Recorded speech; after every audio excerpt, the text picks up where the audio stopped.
I'm Toni Addinall, a strategic partner for scaling service-based founders. The founders I support are visionaries. They have big ideas, they work at a fast pace, they're always moving forward. And that's exactly why they need someone who can bring structure behind the scenes. I help turn ideas into execution by building clear priorities, repeatable processes, and the systems that allow the business to scale, without it relying on them to hold it all together themselves. If you're a founder who knows what you want, but you need the right hand support to make it happen consistently, let's start the way all great relationships do, with a conversation. You can find me on Instagram or LinkedIn. Hello and welcome to today's episode of Dream Business, Dream Life. Today I'm joined by Toni Addinall and I'm really looking forward to today's conversation because we both have the same mission of supporting business owners who want to scale their business but don't want it to take over their lives. Hi Toni, thank you for joining me. How are you? I'm very well, Emma. I'm a tad cold, but other than that, I'm very excited to be here with you today. Thank you for having me on. My absolute pleasure. I think it's welcome to the UK, isn't it? I'd say in winter, but I don't know. Do we get a summer these days? I think last year wasn't too bad. Wasn't it? I don't know. Perhaps my expectations of summer are too high. Maybe, maybe. Well, you were also in Spain for a lot of it, I remember. So Ah, that's true. I did. I yeah, spent my spring in Spain, then came back here for summer. So my spring was probably better than my summer. Anyway, probably. anyway, we digress. We Already. absolutely digress. I know, and we haven't even said hello yet. Um, okay, let's stop digressing. Let's dive in. So let's start by you telling your listeners all about you and what you do now. Okay, so I'll start with the tagline and then fill in the gaps afterwards. So I'm Toni Addinall, and I'm a strategic partner for scaling service-based founders, which basically means that I work with founders who are in that scaling space where they're probably transitioning from doing everything themselves to starting to think about needing other people to come in and support. And I like to come in and do the stuff that many visionary founders don't like to do. So the processes, the systems, the structures, the accountability, the project plans. I love a project plan. All of the things like that to get really clear on what we do, how we do it, have the priorities, and map out that structure to achieving their goal. That's the bit I love to do. So, supporting those founders who have got the big ideas, they want to move quickly, they want to the latest idea they want to bring in straight away, and I like to be the calm person in that conversation. Is that aligned to the goals that you want to achieve? Is that where we're going this 90 days? If it is, great, let's do it, let's make it happen. If it isn't, does that mean that that's now a priority over something else? So really being that voice, that sounding board that often when we start our business we don't have. Whereas if we've worked in corporate or had previous roles in small businesses, there's always teams of people. There's people to talk about, there's people to support, there's people who we can delegate things to. And I don't think that that should be any different when it comes to business anymore. It's just about finding the right person that fits with your business and that can work together to help you achieve what it is that you want to achieve. Yeah, and I absolutely could not agree more. As I know you already know that that is the case, that I'm gonna sit here and nodding away, smiling away, because I think it's important. Yet it's the thing, as you said right at the beginning, that so many business owners think, oh, I don't need to do that. That's for the big boys. That's for the corporates. That's for the people who've got big businesses that need to have, they need to have structure and processes and all of those things that Yeah. sound pretty boring, don't they? If we're completely honest, they sound Yeah, pretty boring. yeah, they are. Yeah, And they I'm with are. you. I don't find them boring either. But I know Yeah, most people, the things that they find pretty boring, so they think, I don't need them. I don't need them. mm, Yeah. yeah. But So, there's so a let's reason that they exist. absolutely. And you know what? That was one of my biggest learnings in my previous business. I'd come out of Mm. corporate with all of the processes and this you have to follow and that you have to follow and this and the other. And I was like, I don't want any of that red tape. I'm going to just run my business and do what I want and da da da da da. And we know what happened with that business. We needed to have processes, we needed to have structure, we needed to have job roles, we needed to have all of those things. But I ignored that for a long time. So I absolutely get it. I needed a you back then. even though I was capable of doing it myself. We don't always do it for ourselves, do we? Absolutely We not. absolutely don't. So let's take us back a little bit, and what got you to this point of realizing this is what you needed to help people with? Oh, how far back do you want to go, Emma? Because it's a long Oh, story. Um, as far as you think's relevant. okay. So I'm going to go back to school with a very quick story Okie in dokie. that at school, and I didn't realize this until I'd reflected on it, but on exam morning, when you stood outside waiting to go in with your pencil and your ruler in your hand, I've never felt more calm and looking forward to things. Like I looked forward to exams. And I wondered why that was. And part of the reason was because when you're in that exam room and you're sat there, there is nothing more that you can do. Like you're fully present in that moment and everything that you've done up until that up until that time is everything that you can do. So there's no point worrying. And for me, I've always had that plan and the structure. So fast forward to university, what I realised was that when it came to exams, when it came to assignments, I was never a deadline dancer. I never did an all-nighter at university. It was always structured. There was always a process. I knew a deadline, and it was always building up to that deadline. And then what I absolutely love with exams, with assignments, with anything is that right at the beginning, you've got no idea what it's going to look like. You read the title of an assignment and you think, how am I going to write 1,500 words on that? And then however many weeks later, you've written 1,500 words, and that feeling that you get of that satisfaction of I've achieved that, and then you hand it in, and at that point, same as an exam, there's nothing more you can do in that. There's just a peace and an acceptance and a moment in time when you can just look back and you can think, right, okay, I did that. I went from a blank sheet of paper to 1,500 words. And I love that sense of achievement. So that that's always been ingrained in me, this goal, this sense of achievement. And I think whenever I look back, there's just my natural way is thinking about a plan, thinking about a process. Like everything in my mind is broken down into steps. And then that led me into a project management career right at the beginning of my career, which I absolutely loved. And then that transformed into learning and development. And this is the time of my career that I think has really probably shaped where I am now because I was part of a brand new team that had been put together to implement this new way of working that the bank had brought in. So they'd brought in these consultants, they'd created a whole new way of working, they'd given all of the managers these whiteboards and processes and problems and countermeasures and all of these things to do, and then they'd left them. And whilst those consultants were there, the managers knew what they were doing. But when left, they were like, well, I don't know why I'm doing this. I don't know how that works. And so our team, which we grew considerably over the next couple of years, came in to help those managers find improvements, manage their people better, deliver the results, because ultimately it's about delivering the performance and the KPIs within the business. And I absolutely loved it. And one of the things that I recognized was that we had a significant number of managers who had never been taught how to manage people, who had never been taught how to um, plan and prioritize. And I don't necessarily think we can manage time, but let's just say in terms of manage their time, they had no idea how to identify a problem and how to solve a problem. Um, and the more of the programs that we delivered, the more I came across, well, why aren't these people being taught anything? And so fast forward to now, that problem still exists. So this was 19 years ago, and that problem still exists now. There are still managers that are being promoted because they're very good at what they do, but they have no idea how to manage people. And why would they? Because who's taught them?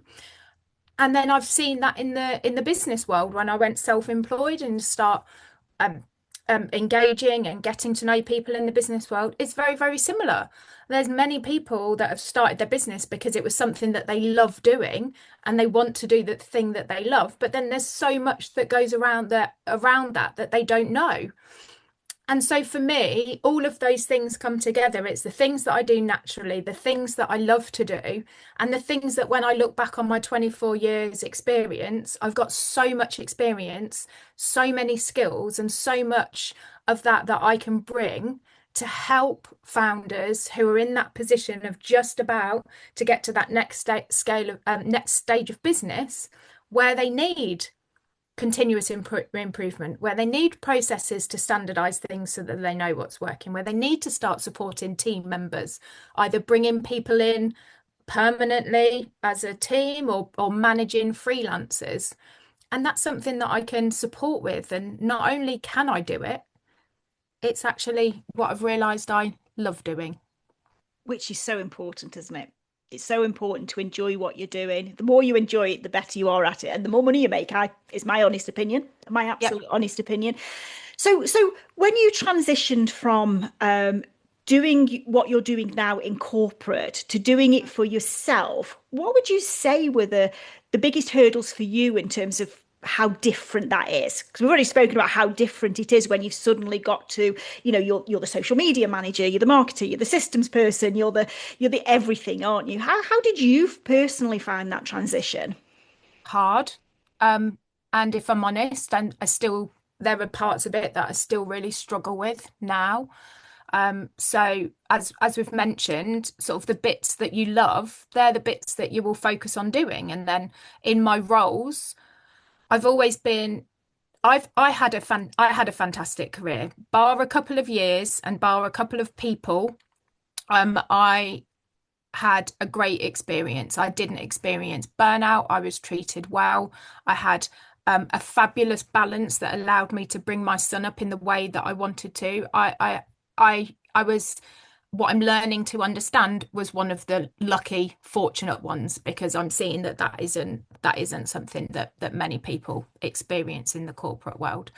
But I did work at half of it in small business as well.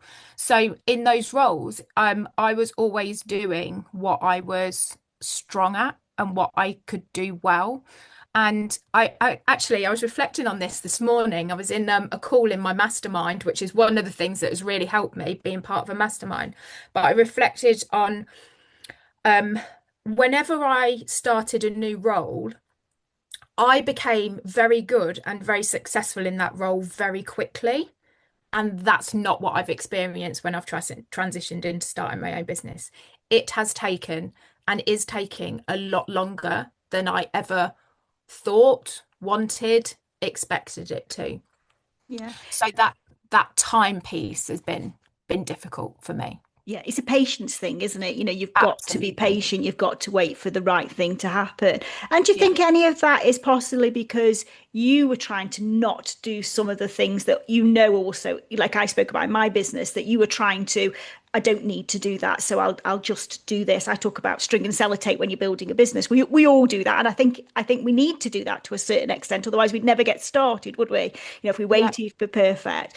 But do you think that's part of what has perhaps made it more difficult for you now you look back and reflect? Because hindsight is a really, really great thing, isn't it? It really is, and you have to be really careful with it because you can use it like a stick to beat yourself over the head with, rather than use it to learn and take the lessons and move forward with. Absolutely.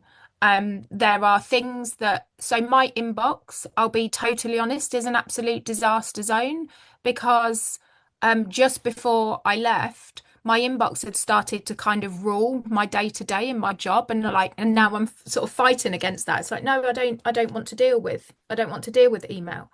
And that's still there, and that's something that I need to get better about. But it is hard when you're doing it on your own. I the other reason of being in partnership with founders, which is what I really want to do. I don't want to come in, do something, leave. I want to build a relationship.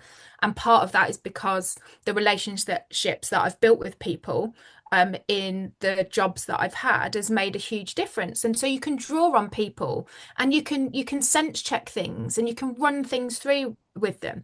And also I've always had people that I can delegate the things that I don't do very well and know that I don't do very well to other people. And so I don't have that at the moment in my business. And so then what normally happens, and I see very often, is those things that you don't enjoy or don't do very well, they're the bits that you procrastinate on or that you do, but then you think, oh, that's not good enough. So then you go through that cycle of self-doubt. So yeah, I absolutely see all of that sort of how that's all played out since I started. And I think that's another reason that I just thought, no, this is how I want to support, because then I can bring all of that good stuff in, because I know that it's not just me that feels that way at all. Absolutely not. Absolutely not. And I think it's really important, isn't it? If we as business owners have learned something along the way, that we can turn that into learning for other people so they perhaps don't have to experience it at the level of depth perhaps you did because you were learning. Now you can help them to guide different ways and do things differently that will make their experience a little bit better. One of the things that I see a lot with my clients, and I'd be interested to see if this is something you come across too with your clients, is that a lot of people feel stuck, not because they don't know what they should be doing. They just don't know how to do it. They've overcomplicated things. They've got too many offers, too many systems that are stacked on top of one another. They've got bits of processes but not consistent processes. So they've overcomplicated everything. So I Mhm. find that's why a lot of my clients seem to be stuck. Would you say that that's what you're experiencing too? Yeah, just too much. Like just too much. There's one of my clients that I've worked with, and she'll sit and she'll pick up all of these post-it notes, and that will be her plan. That will be her priorities. That will be the things that she's got to do. Um, and I mean, even like picking up and visualizing loads of post-it notes, it's chaotic, and then that makes it very difficult to know where to focus. Um, and she's got a really clear focus, a really clear idea of where she needs to be. But all of the post-it note chaos then just clouds it. So the path is clear, but it's clouded and completely foggy because some of the other things aren't aligned. And we all want to do everything all at once, going back to the patience thing. Like we want things to happen straight away and be successful straight away. So we think, oh, that's the priority. No, that's the priority. Oh, I need to do that first. I need to do that first. Rather than that pausing and that thinking piece around, okay, what do we need to do first? Like, and in project management, we talk about milestones. Like, what are the milestones that we absolutely need to hit at what point in order for this project to be successful? And many people particularly sort of the visionary founders, the people that love that love the ideas and just come in, that it the time, the plan, that's not thought of. It's like, let's just make it happen. Okay, let's just slow it down a bit. And I'm not here to stop people and to slow them down in terms of the results that they're getting, but in terms of slowing down in order to speed up, because exactly of what you've just said there, the the steps, the stages, uh, it's necessary in order to move forward. Absolutely. Slow down to speed up. That's one of my favorite ever quotes. I use that all of the time. And it's super important to do, isn't it? But I think it's something that people, because of this patience thing that we're going to come back to, this need to and desire to do everything. And I think entrepreneurs are quite visionary, aren't they? They have Yeah, ideas, things that they could do, things that they can do, things that they can do. But actually, where you come in terms of being a partner within their business is to actually make that all make sense, isn't it? yeah, So it's not going to slow them down in terms of the end result. It just means pause for a second today so we can actually get rid of all of the noise, the things that you don't actually need to do to get you to the point you want to get to. absolutely. Yeah. And I think that's really important, isn't it? Do you find that your not your clients, because obviously they've become your clients, but do you find that people, business owners, entrepreneurs in general, find it difficult to ask for support? Yes, is my gut reaction. And obviously it's very difficult to speak for other people, so I'll speak from myself here. When I started my business, that was one of those shoulds, those lovely shoulds that Hmm. cause us so much trouble. That was my should. It's like, well, if you're starting this business, you should be able to do everything yourself. So you now have to learn how to do everything yourself. Um, and I think for a long time I didn't question that because there's just so much going on. But actually, when you sit back and you question it, it's like, well, no, why? Why should I? And that's the first question. It's like, why should I? Um, and then it's, well, is that reasonable? No, it's it's not. And I believe that anybody is capable of doing anything. And I think necessity means that you end up learning, you learn very quickly, and you probably can do things. And I think that's where the friction comes from. Because in the beginning, we think that we should. Some people may have to in terms of the resources and what's available to them at the time. So then they learn very quickly through necessity. And then they get to the point of, well, actually, I've now proven to myself that I can learn to do it. So now I need to continue to do it. There's no need bringing somebody else in. And actually, nobody can do it as well as I can. And nobody will do it in the way that I would. So it's probably best that I don't bring somebody in and I just continue to do it myself anyway. Oh yes. Oh yes. And I think we've probably all been there to a certain extent, haven't we? In Absolutely. businesses that, it's because we're comfortable, isn't it? We know our way of doing it. We know how it works. We know we can make it, cross it over the line. You've got to put your trust and confidence in somebody else. But you said Yeah. something way back earlier on in this conversation about, we're not the expert at everything. We can't know everything.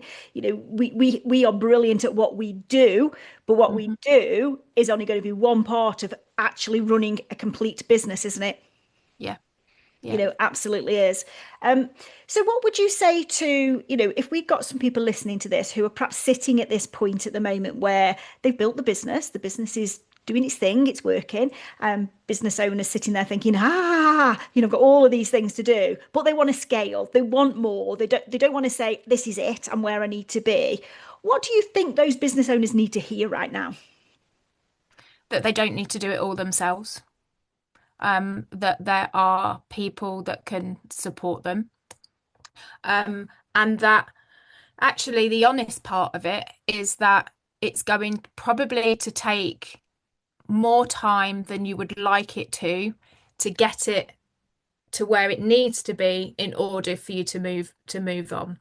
And but what I mean by that is actually sitting and thinking, because I think one of the other things that I've seen is that the natural first assumption from many business owners is that when they get busy, the first thing they need is a VA, and actually sitting and really thinking about, well, what do I need? What is the first level of support that I need in my business? Because it may not, it might be, but it may not be a VA.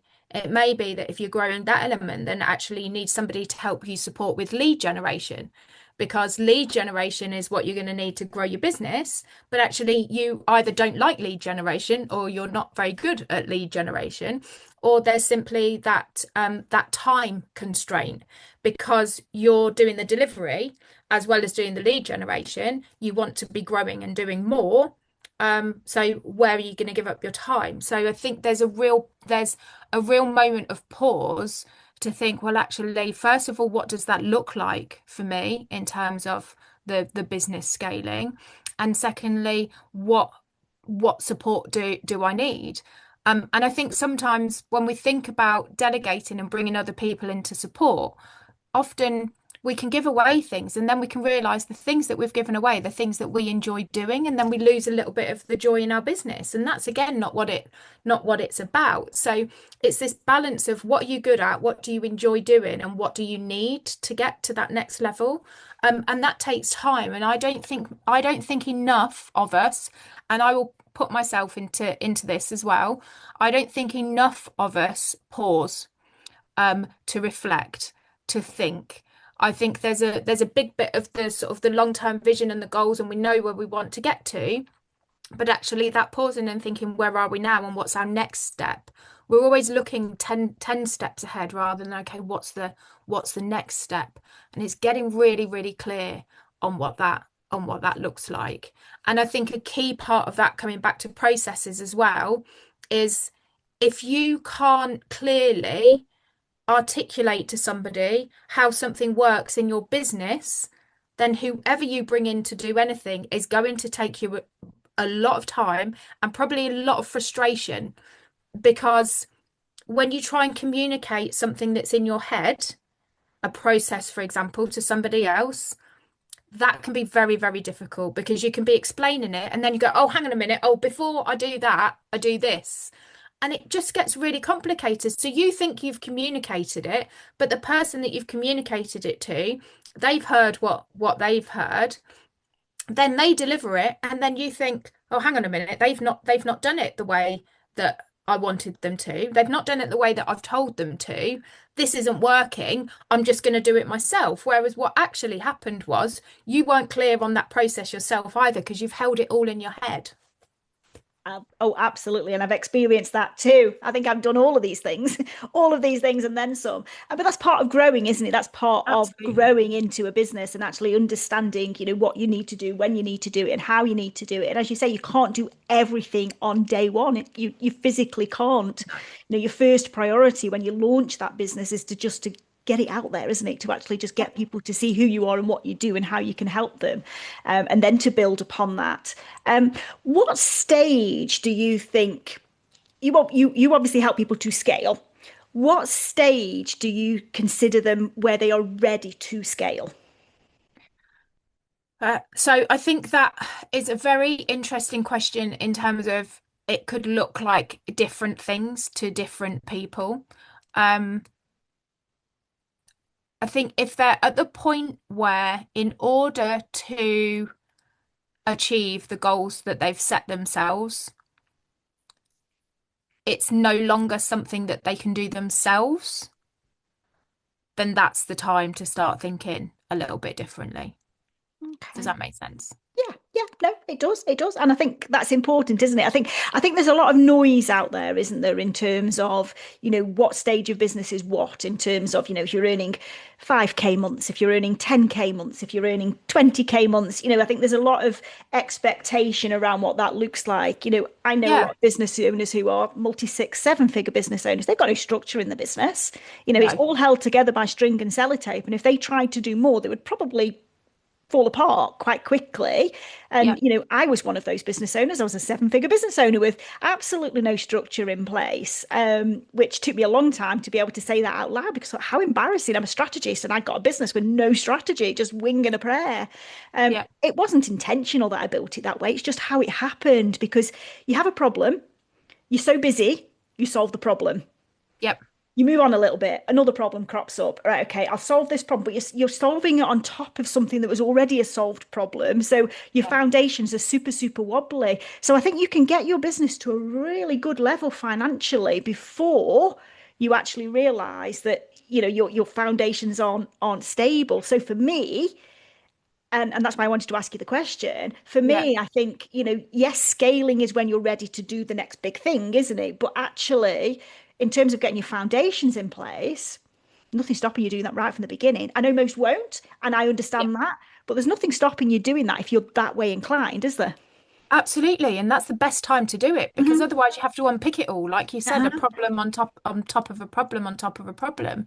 But we don't think about that until we get to the point of need. I think that's just be it partly simply being human and partly because I imagine there's many people that started a business and it grew quicker than they thought or bigger than they thought or they never quite imagined getting it to where it was.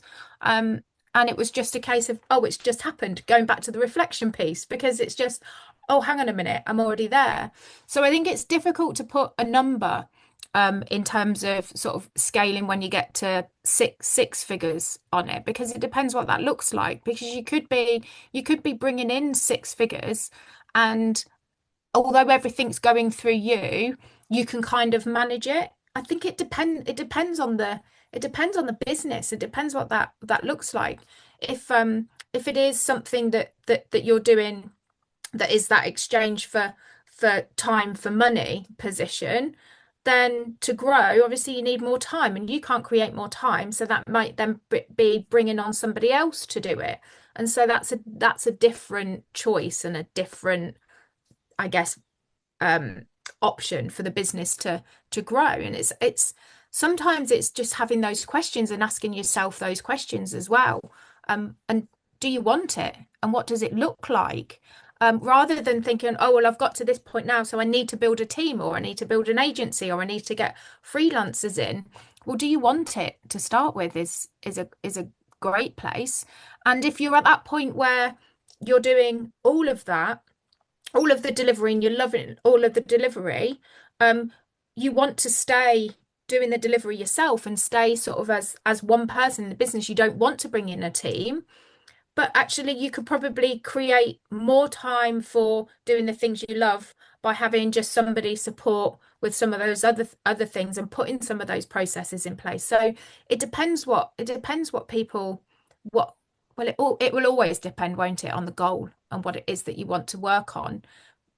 But we don't take that time to think. And I think often we see what other people are doing and we see, okay, so a successful business means you get to six, seven figures and then you have a team of people.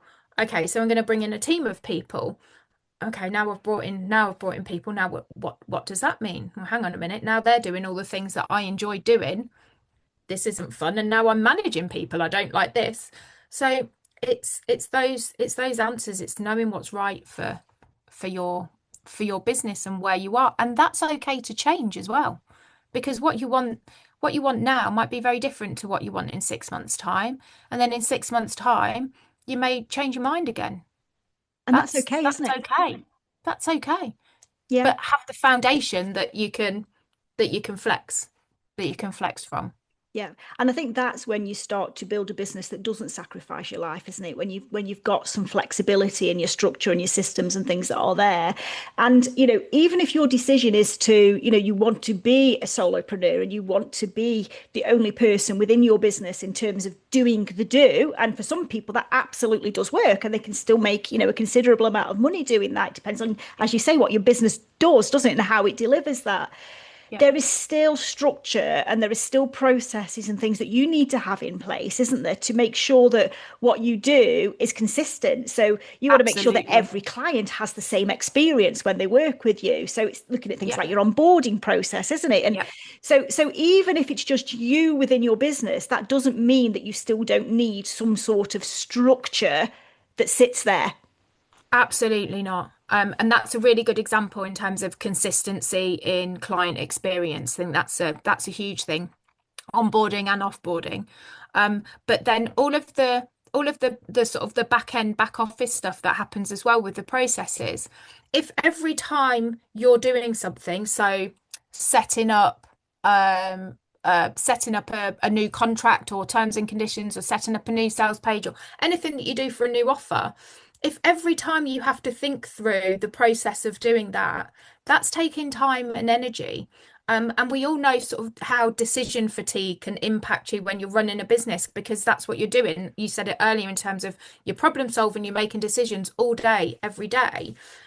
If you're adding into that mental load of, okay, now I need to do this, and it feels like you're starting again. And even though in your mind you know overall what it is, you might do it slightly differently. And that slightly different element of it may have an impact. Um, and it's so important for continuous improvement. Again, on the reflection side, if you do something 5 times and you want to improve it, and each time you do it slightly differently, how do you know which bit to improve? So if you've got a process and it's documented and you follow that each time, not only does that create sort of that mental space because there's none of that fatigue there because you don't have to think about it because it's like, right, okay, this, and this. But when you follow the this, and this, which I know is not fun, but it's necessary sometimes, then you can identify what part of the process you need to focus on to improve. And then that helps you make decisions in your business about where to spend your money, where to spend your time, what you need to prioritize. If you don't know, you just you can't improve. Like you can't manage what you can't measure. So if you can't measure it, you can't manage it and you can't improve it. And if you want to continually build, grow, or even maintain where you're at with your business, because not everybody wants to grow. If you want to maintain where you're at with your business, then that's really important because consistency is it matters, it's critical. Absolutely. And I think that's a really a really important, I missed the word important out there. It's a really important point that you made there about, maintaining a business. You can't assume because you've got a business to a certain point, be that financial or number of clients or how it works for you in your life, whatever your point is, that it will stay there if you just continue doing what you are doing in the way that you are doing it. So that's a really important point that you made there, because even to remain consistent, you've got to be changing and moving and doing all of the things that you need to do, and that has to be to a certain element data driven, doesn't it? Because that's factual, isn't it? Absolutely. Yeah. That is factual. Yeah, Otherwise yeah. you work on emotion, and you work on guesswork. We Um, assume, we you assume, know, yeah, we we assume, assume. and yeah, and often our assumptions can be driven a little bit emotionally as well. And then yeah, we could then be changing things that actually didn't need to be changed in the first place because that's not the bit that wasn't working. Exactly. And I think, we spoke right at the beginning about looking at things that are and aren't working, not with a stick, not to beat yourself up and say you're really bad at this, but actually to get a true opinion as to what's going well, what's not going so well. Purely so you can make sure that you are tweaking and adapting and doing these things. And that in itself is a system, a process, isn't it? Just doing a month Absolutely. end review. And Yeah. I think a lot of people, when we mention having systems in place, they straight away think tech. I Yes. need to have Yeah. tech. So I don't do tech, so I don't do systems. Whereas actually systems are everything that you do. It's just a Mhm. word, isn't it? So all your processes, if you do something, that is a system. Yeah. It is a system, isn't it? So I think it's just important to just add that little point out on the end there. Totally. People are sitting here thinking systems tech. Don't do No, I tech. think it's a really important differentiation. Uh-huh. And in today's world, then tech does co or can come into it, and probably to use the word sort of the way that it should be used, should come into it, Uh-huh. because there are ways that we can use tech to make things easier. However, if you don't know what your process is, then you can't automate it. Exactly that. Whether it's something that's human driven or tech driven, it's still a system, isn't it? It's got to Yeah. go through something. It's a system. It absolutely is a system. Okay. I think we've been chatting for ages. I love this conversation. I absolutely love this conversation. We're both so passionate about achieving the same thing for our clients, aren't we? Making sure Yeah, that they are building these businesses that aren't going to take over their lives ultimately.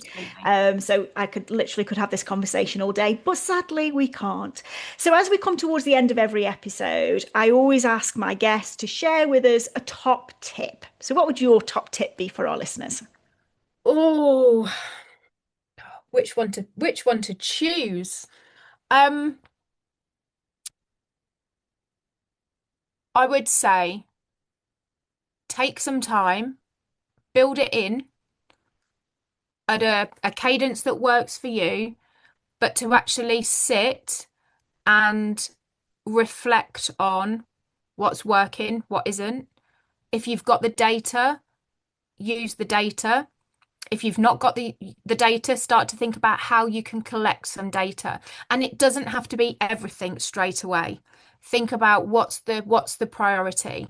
Um, we set goals, we set our strategy for the year, but actually really breaking that down and doing this each month, like at the start of the month, what am I working towards? And then at the end of the month, really reflecting on how far have you moved towards it?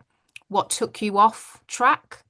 what kept you on track, what propelled you forwards, what brought you back a few steps. Just take that time and reflect. The moment that you start looking at your business as much as possible with outside eyes, you start to see so much more. Absolutely. Love that. One of my favorite top tips. One of my favorite top tips. Okay. So, Tony, if our listeners want to come and learn more about you, where's the best place for them to come and find you? The best place right now would be Instagram, and that's at Toni Addinall Strategist. Perfect. Thank you for joining me. I hope you've had as much fun as I have. I certainly have, and like you, I'm surprised at the time and could have continued talking all afternoon. Maybe we need to do episode number two. But for Lovely. today, thank you for listening, everybody. We will see you next time.